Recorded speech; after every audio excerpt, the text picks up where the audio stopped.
Ang Church of Pergamos sa Pahayag Kapitulo 2 versikulo 12 hanggang 17. Isulat mo sa anghel ng iglesia sa Pergamo. Ito ang sinasabi: may hawak na matalas na tabak na sa magkabilay may talim. Alam ko kung saan ka nakatira, sa kinaroroonan ng trono ni Satanas. Gayon may nanatili kang tapat sa akin. Hindi mo tinalikuran ang iyong panampalataya sa akin, kahit noong si Antipas na tapat kong lingkod ay patayin diyan sa kalagitnaan ninyo sa lugar na tinitirhan ni Satanas. Subalit may ilang bagay na ayaw ko sa iyo.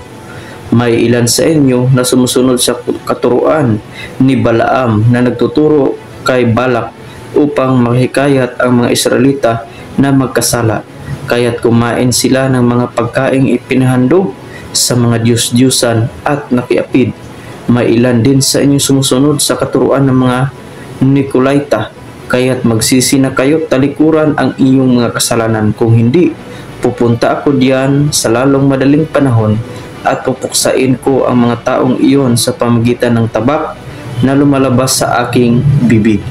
Ang lahat may panindigan ay makinig sa sinasabi ng Espiritu sa mga iglesia. Ang magtagumpay ay bibigyan ako ng nakatagong pagkain. Bibigyan ko rin siya ng batong puti na kinasusulatan ng isang bagong pangalan na may sinumang nakakaalam maliban sa tatanggap niyon.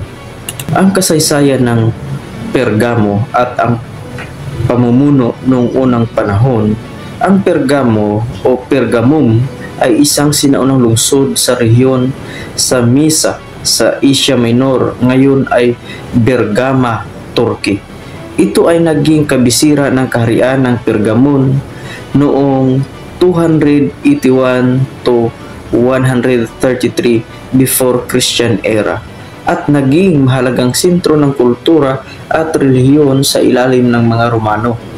Namumuno noong unang panahon sa Imperyong Roma sa panahon ng pagsulat sa pahayag ng panahon Christian era 95 AD to 96 Anno Domini. Ang lungsod ay nasa ilalim ng pamumunong Imperyong Roma, partikular sa panahon ni Emperador Domitian noong 81 to 96 Anno Domini, na kilala sa pag-usig sa mga Kristiyano. Pamahalaang Hudyo, ang mga Hudyo ay sa Pergamo ay may sariling mga lider relihiyoso, ngunit sila ay nasa ilalim ng otoridad ng Roma. Ang iglesia naman ng mga Kristiyano, ang mga Kristiyano sa lungsod ay pinamunuan ng mga lokal na lider at lider ng iglesia na nagtuturo sa Ebanghelyo sa kabila ng pag-uusig. Ang kabuhayan ng iglesia ng Pergamo ay kilala sila sa paggawa ng pergamo o parchment o na ipinangalan sa lungsod. Ang aklat ng Pergamo, isa sa pinakamalaking aklatan ng sinaunang mundo na may humigit kumulang na 200,000 scrolls, at ang pagsamba sa mga Diyos-Diyusan kabilang sina Zeus, Athena at Asclepius na may mga templo sa lungsod. Ang kahulugan ng pangalan at ang mensahe nito ng Pergamos. Ang kahulugan niya, ang salitang Pergamo ay maaring mga hulugang kasal o union na sumisimbolo sa pagsamba sa iglesia sa mundo o sa mga huwad na turo. Bakit sila sinulatan? Pinuri ni Kristo ang iglesia ng Pergamo sa kanilang katapatan sa kabila ng pag-uusig. Ngunit sila ay sinulatan dahil sa pagpapahintulot sa turo ni Balaam na nagtuturo sa kompromiso sa panampalataya, pagpapahintulot sa turo ng mga Nicolaita sa pagpapalaganap ng immoralidad at idolatria.